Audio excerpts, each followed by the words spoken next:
Sadness in Searsmont. The procession tonight for another fallen firefighter. We're just glad that his suffering, he didn't have to suffer any longer. And the heartwarming homecoming for another back home 1 month later. I'm so happy for him. I'm so happy. A beachfront home burned in Wells, the dangerous chain of events that started with a grill. And New at 6 fighting elder fraud, the #1 scam costing seniors and how banks are fighting back. They're asking questions to help. First at 6, Searsmont is honoring a firefighter who died from his injuries in that explosion 1 month ago. The crowds line the streets just a short time ago to watch that procession. That's for Searsmont Assistant Fire Chief Wayne Woodbury. He was among those who were badly injured in last month's fire and explosion at the Robbins Lumber Mill. He was 76 years old. CBS 13's Max Williams is following how the Searsmont community is coming together tonight.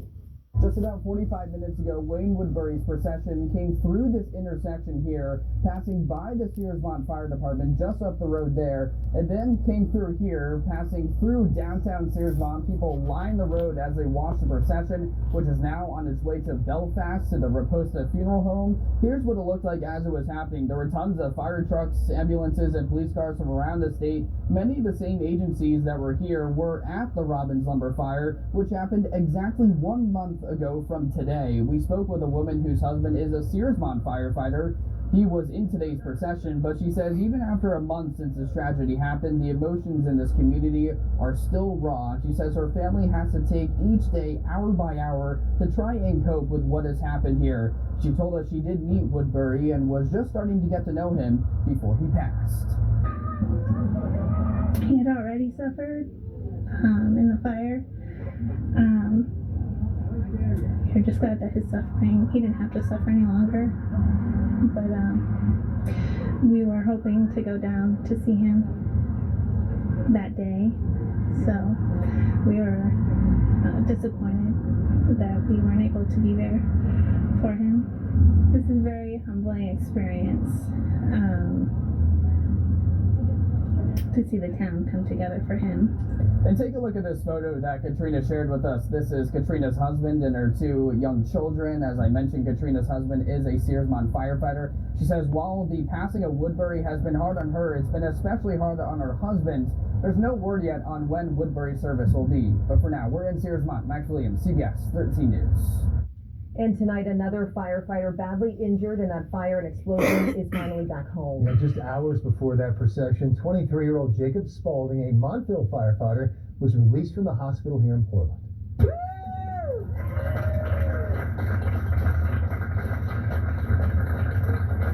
Now still covered in bandages and holding a teddy bear, Spaulding walked out of Maine Medical Center today, 1 month to the day since that tragedy in Searsmont. Spaulding spent several days in the hospital in a medically induced coma. Now he's home, where his community is celebrating his return and mourning the loss of another firefighter. CBS 13's Brad Rogers looked at the tragedy and the triumph that Searsmont is experiencing tonight.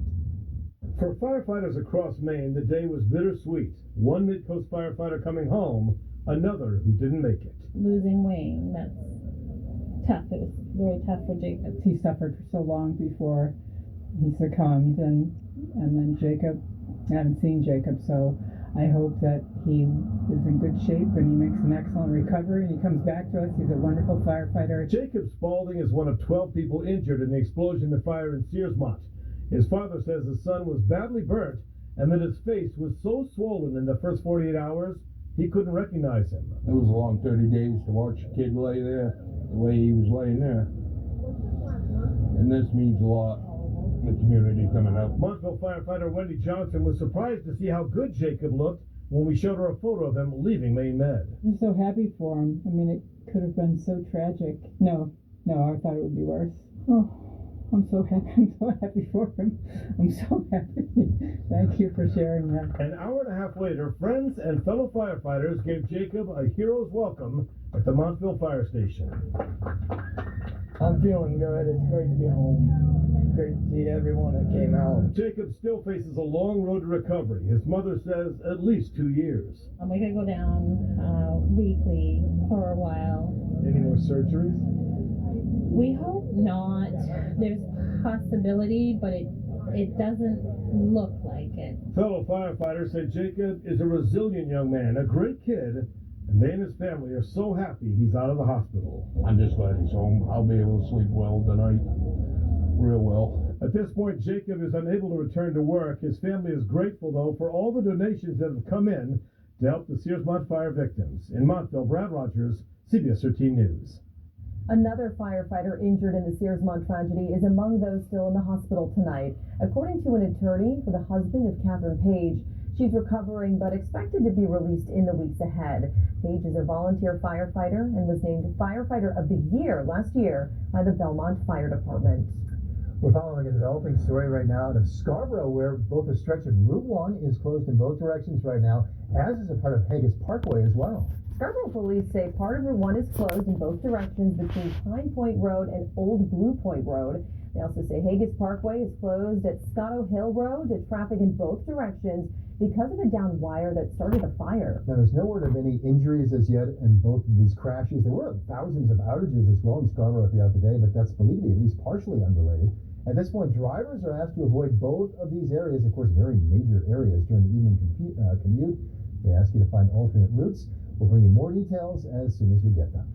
All right, let's go ahead and check in with Chief Meteorologist Charlie Lopresti on this nice stretch of weather underway, Charlie. We've got a live look outside our Old Orchard Beach Pier Cam tonight. We did have a bit of rain overnight last night, and we actually needed that. So we like it when it works out this way, Charlie. Right, we had the rain on Friday night and the rain last night right into early this morning. So we had a great weekend, Greg, and we have a nice stretch of weather for at least midweek, and we'll need some rain probably by late week. And the time frame for our next organized rain will be Thursday, so Thursday will get wet.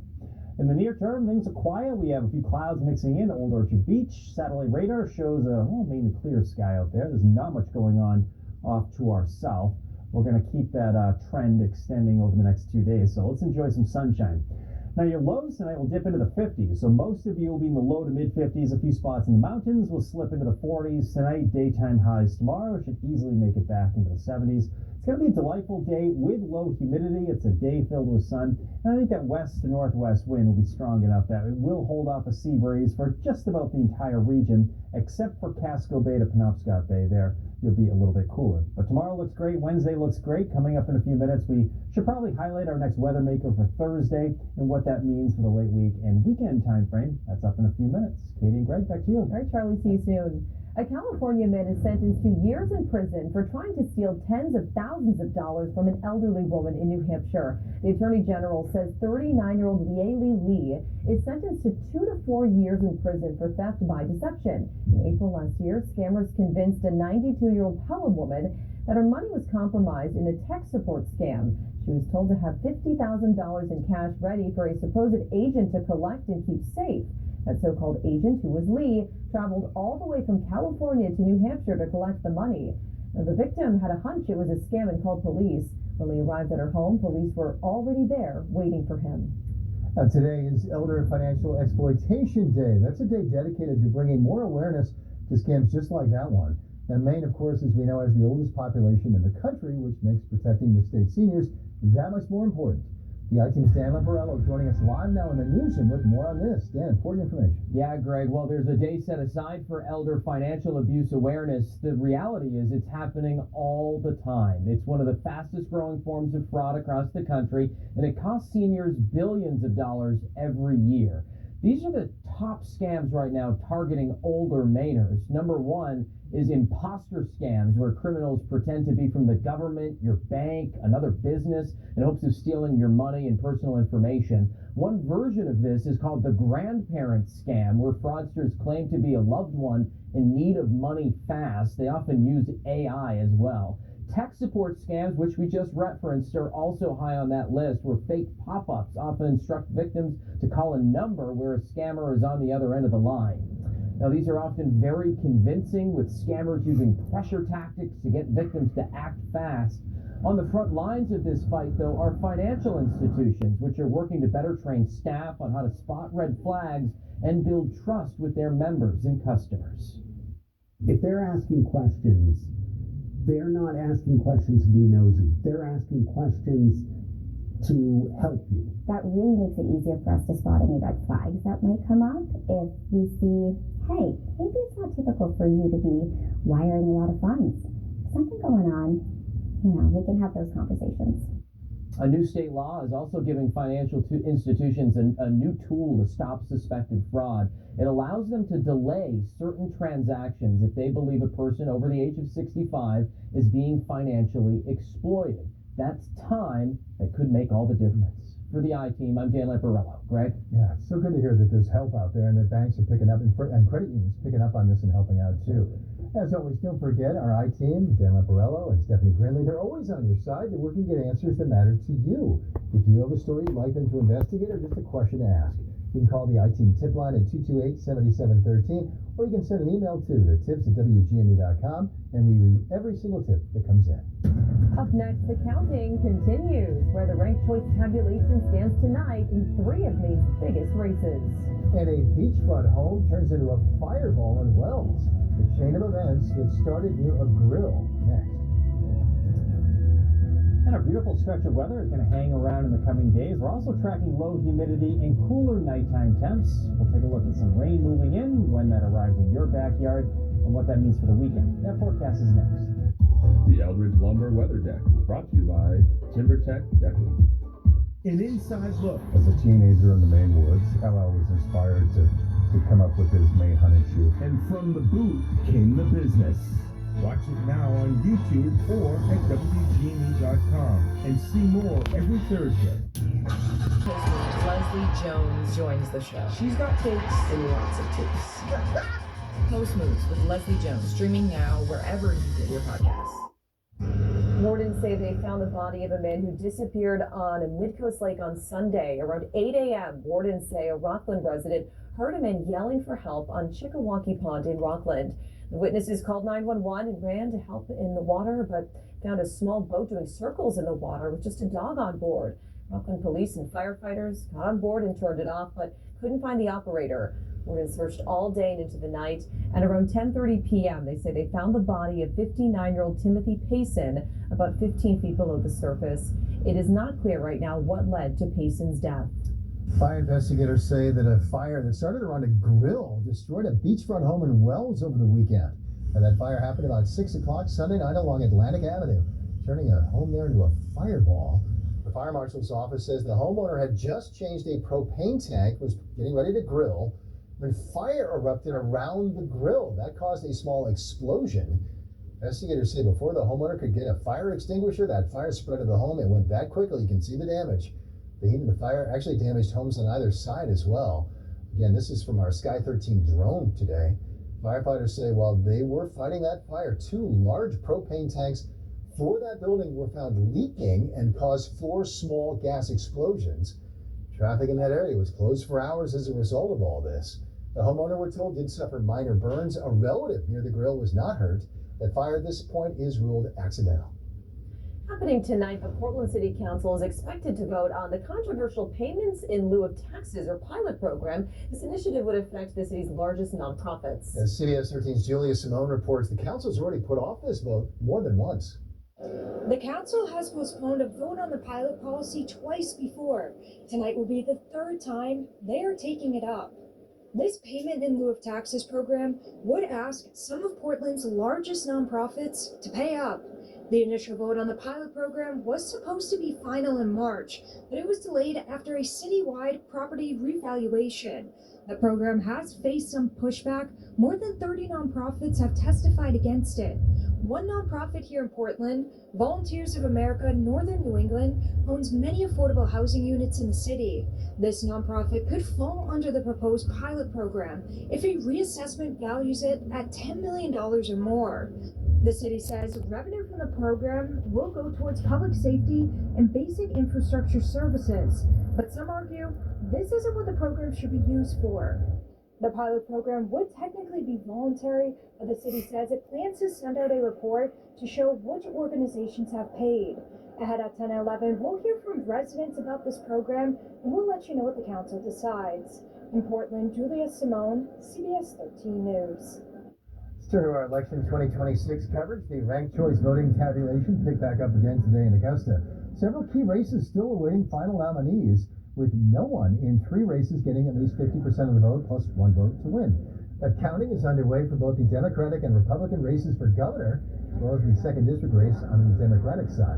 Now, on the Democratic side for governor, Dr. Nirav Shah leads initially with nearly 27% of first-choice votes, followed closely by Hannah Pingree at 23%, Troy Jackson and Shanna Bellows both around 20%. On the Republican side, Bobby Charles holds the lead there with nearly 38% of the vote. It remains open 2nd Congressional District Democratic primary there. Joe Baldacci, Matt Dunlap, and Jordan Wood, all separated by just a few percentage points. So, yeah, it's coming down to the wire here as they rank these votes. Secretary of State's office says we could have results sometime by the end of the week. Hopefully, they say maybe by Wednesday at the earliest. And turning back to our forecast now, here is the view above Wells from Sky 13. Just a really beautiful, comfortable day out there. And it sounds like we've got a few more nice days ahead of us. Yeah, exactly. And the clouds, we didn't really mind those today. Let's go ahead and turn back over to Charlie. It's a pleasant day to be outside. We've had a streak of those. The weekend, no complaints at all from It was wonderful. It was. And have you noticed the humidity moving out as well? Yes, today was great. A lot of folks have been talking about that. And tomorrow even gets better in that category. The dew points fall into the 40s. It might actually get kind of cool at night. It's one of those setups.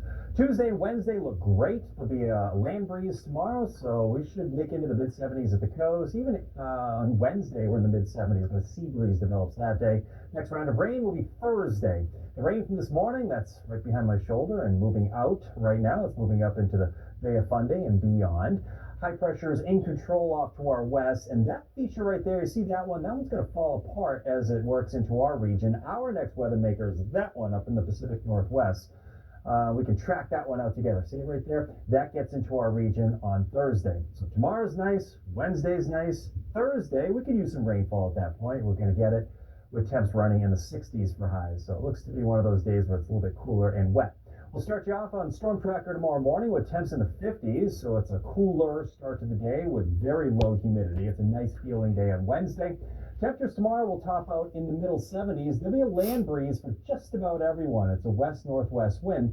The exception to that from Casco Bay to Penobscot Bay, that wind will try to turn on shore just a little bit there. But that's just about it. It looks to be a gorgeous day for all of southern and central Maine. A few more clouds will mix in on Wednesday. It's still a mostly sunny day, I think. The one thing you will notice if you live anywhere near the coast is the wind will turn on shore that day, so it will be a little bit cooler at the coast. Best chance for getting in the mid to upper 70s on Wednesday will be over the interior. There's a few showers up to the north, but most areas miss out on that.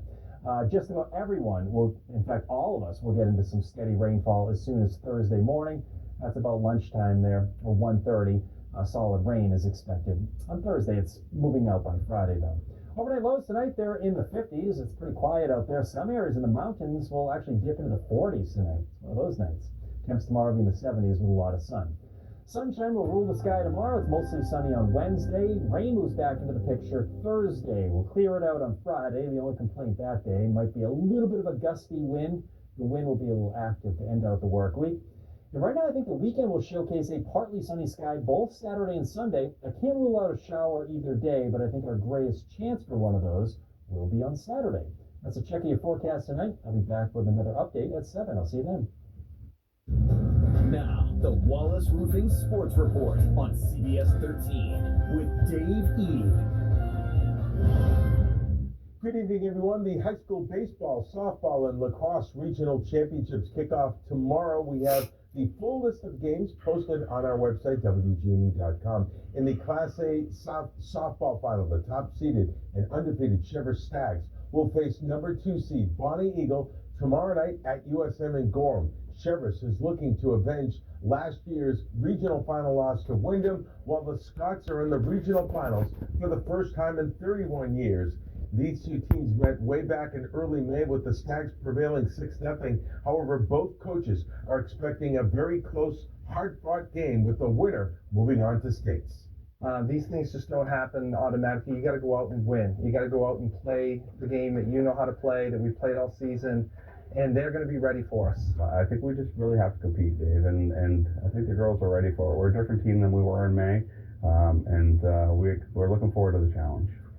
Well, former Maine Mariners goalie Brendan Bussey is now a Stanley Cup champion. Bussey backboned the Carolina Hurricanes to a 3-0 shutout win over Vegas in Game 6 last night, sending the Canes to their second Stanley Cup championship. Bussey played in 4 games with the Mariners during the 2022-2023 season. The former Bruins prospect became the first goalie in NHL history to win 10 of his first 11 appearances, as they say, the one that got away. But this one did not get away. Local fisherman TJ Couture of Gorham hauled in this huge bass last week that weighed in at 13.5 pounds. TJ was fishing at Sebago Lake in Standish near the Sticky River. According to the Maine Sportsman's website, it would be the biggest bass caught ever in Maine, breaking the old record that was set back in 1968 of 11 pounds 10 ounces. TJ says it was quite a battle. I ended up going and switching out my hook to one of those big weedless hooks, and just lightly threw it out into the water. And next thing I know, I thought I hit bottom until I saw my line just shoot out and the drag start hitting, and I cut my fingers from the line trying to pull it up. And this was amazing. Like, it was jaw dropping. I felt like I won the lottery. He said he was using some night crawlers, and not the little fish weren't biting, so he knew there was a predator down below, and he was right. Yeah, I know. I was thinking the same thing, Katie. Oh, that's awesome. Good That's for a long him. time, Yes. Dave, thanks. And we'll be right back. I'm Tony DeCoble, ahead on the CBS Evening News. Typically, when we talk about tourists, it's for bad. Toppled an ancient artifact. Yeah, that's very good. That was all me. That was awesome. Tonight, I broke the state record, guys. Hope you guys enjoyed it. In the headlines for a good reason. Please feel free to leave a comment. On the CBS Evening News. Also, don't feel afraid to hit that like button and subscribe to the channel. I'm going to catch that big boy. I promise you. I'm going to catch him again, and I'm going to get him on camera. I'm going to get the video of it this time. Alright, guys. Love you guys. Love yourselves. Keep on chomping. Love God.